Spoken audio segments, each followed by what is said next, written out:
The truth finally leaked, and following what has been a very confusing last few days and even last week surrounding George Springer and his health, the truth has been revealed behind not only his injury, but why he has yet to return to the Toronto Blue Jays and even yet to return to the minor leagues. We're going to break down the exact truth, discuss what it means going forward, as well as discuss multiple other huge Jays updates ahead of the second game in the series tonight against the Dodgers following a disappointing one yesterday. We also have some other interesting things to go over today, folks. But before we get into it all, if you're part of the percentage, want to subscribe to the channel, this is the place to be for daily Jays content. Make sure to hit the subscribe button. You guys have been absolute beasts with the support, folks. It was a disappointing game yesterday, obviously. I mean, the Jays, in Buck's return, they go out and they put up one run, which very, very disappointing. We will break down the game a little bit, later in this video because it was a late game. So in case you guys missed it, but everyone's wondering about George Springer, and the offense hasn't quite.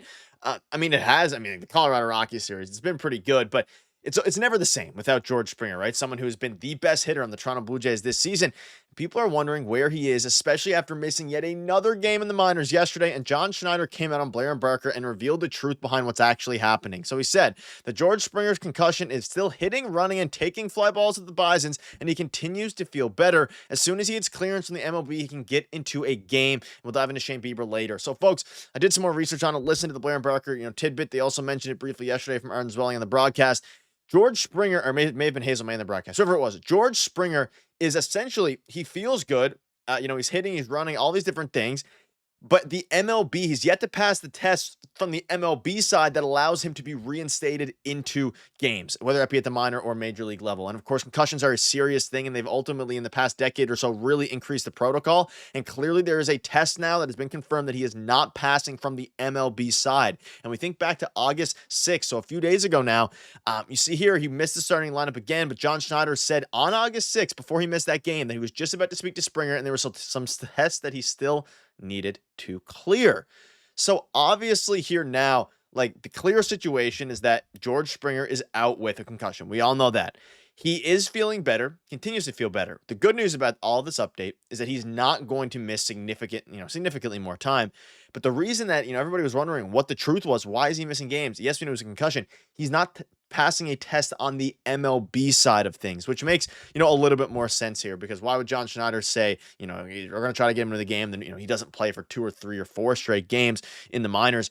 He has to pass a test. Now, whether that is, I don't know exactly what that test is. No one really does unless you're, privy to that information, but hopefully he's going to get back soon. It seems like he will, but for now, so as soon as the MLB clears him to get into the game, again, they take concussions very, very, very seriously, and obviously he's going to end up being out a little bit longer than Alejandro Kirk. And when he got placed in the 7-day IL, it was retroactive to, I believe, July 28th maybe, but we'll see what happens with this. It may have been July 29th or 30th or 31st, whatever it was.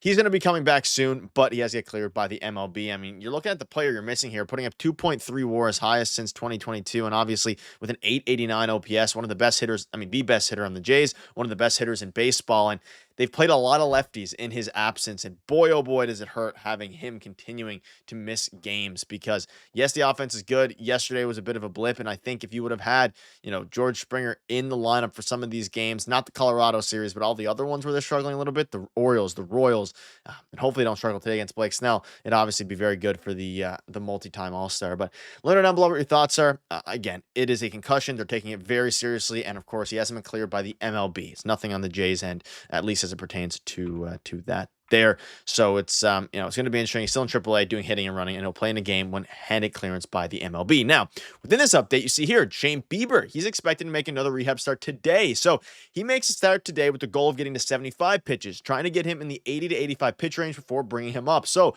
for Shane Bieber, we also have some new information and, some interesting truths there behind when he's going to be returning.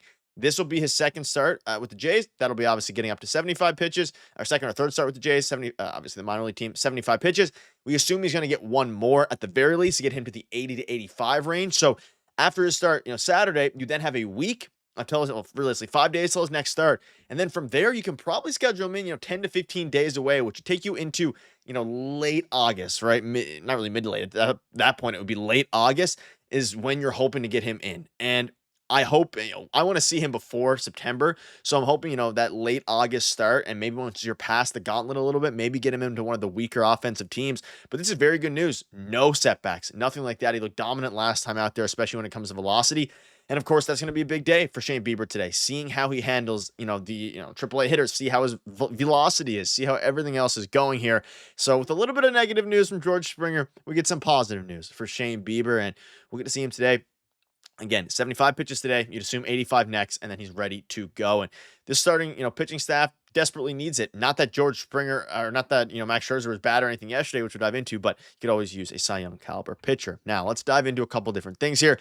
Quick note as well, a few updates. Ali Sanchez, who was recently DFA'd by the Jays, was claimed by the Red Sox. They love taking former Blue Jays catchers, whether that be guys like Reese McGuire, Danny Jansen, all these guys. Ultimately, he is gone, but he had an okay run here with the Jays. It's good to see him get a job elsewhere, although I wish it wasn't the Red Sox. So that looks, kind of shapes out the Jays' catching depth now with Christian Bethancourt, Brandon Valenzuela, who was recently promoted to AAA and was acquired in the Will Wagner trade, and Phil Clark, which it kind of makes some more sense now why the Jays actually went out and got Brandon Valenzuela. Obviously, Will Wagner would have been nice, and he's been playing pretty good. They have a ton of lefties, though, the Jays do. You get a, catcher who's just promoted to AAA. Clearly, they see something in him, and with maybe the foresight that they were going to DFA Ali Sanchez, or at some point, at least that be an option. Obviously, you couldn't predict the Heineman concussion after the trade deadline, all those different things, but being able to predict the fact that you're going to need more catching depth, good to see that, that trade kind of, working already to a degree and in a sense. But let me know down below your thoughts there. Sanchez is gone, and it's going to be interesting there. But folks, I want to dive into a couple different things today. And a couple updates. Jimenez, he played another AAA game yesterday, and also Santander. He is getting closer to swinging a bat. So Jimenez is probably going to be back next week, and we'll see. Again, I had a video yesterday on it, what the move is going to be, the corresponding move. Probably, Joey Loperfido, but we'll see. Maybe they go Mason Flaherty. Obviously, that's up in the air. Santander is closer to swinging a bat. He's kind of a lost cause for me at this point. Hopefully, he swings a bat soon. He's 70% closer to being 70% of 50%. That's what it seems like right now.